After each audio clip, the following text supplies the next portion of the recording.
साथियों, आज भगवान शिव का प्रिय दिन सोमवार है। आज विक्रम संवत 2078 मार्गशीर्ष शुक्ल पक्ष दशमी तिथि एक नया इतिहास रच रही है।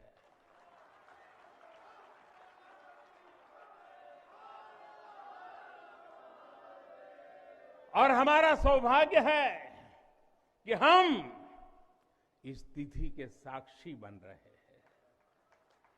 आज विश्वनाथ धाम अकल्पनीय अनंत ऊर्जा से भरा हुआ है। उसका वैभव विस्तार ले रहा है। इसकी विशेषता आसमान छू रही है।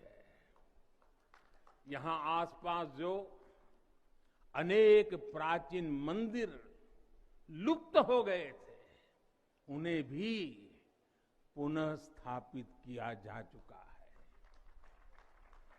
बाबा अपने भक्तों की सदियों की सेवा से प्रसन्न हुए हैं, इसलिए उन्होंने आज के दिन का हमें आशीर्वाद दिया है। विश्वनाथ धाम का ये पूरा नया परिसर एक भव्य भवन भर नहीं है। ये प्रतीक है हमारे भारत की सनातन संस्कृति का।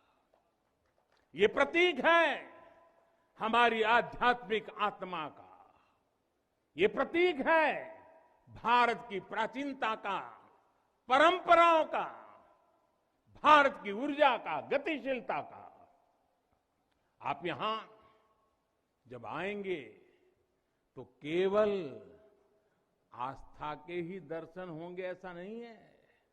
आपको यहां अपने अतीत के गौरव का एहसास भी होगा।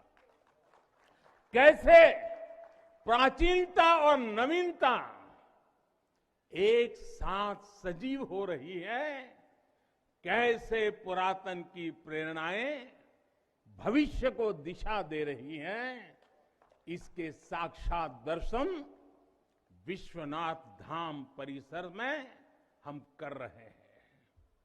साथियों, जो मां गंगा उत्तर वाहिनी होकर बाबा के पांव पखारने काशी आती है, वो मां गंगा भी आज बहुत प्रसन्न होगी।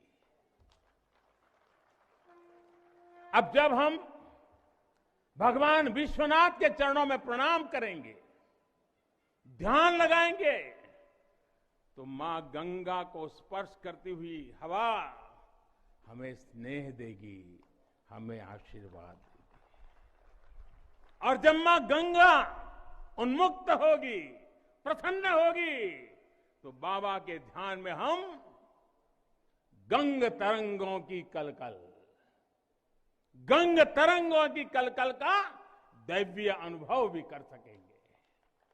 बाबा विश्वनाथ सबके हैं, मां गंगा सबकी है, उनका आशीर्वाद सबके लिए है। लेकिन समय और परिस्थितियों के चलते बाबा और मां गंगा की सेवा की यह सुलभता मुश्किल हो चली थी।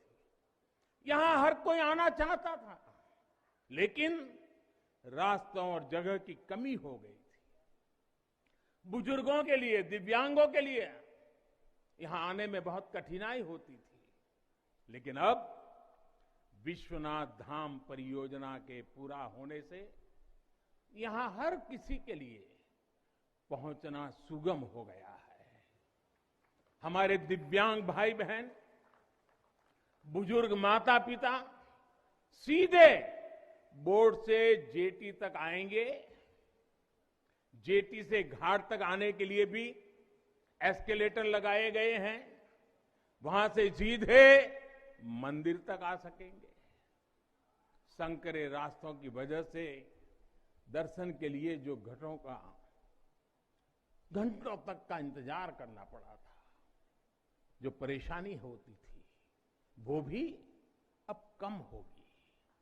पहले यहां जो मंदिर क्षेत्र केवल 3000 वर्ग फीट में था, वो अब करीब करीब 5 लाख वर्ग फीट का हो गया।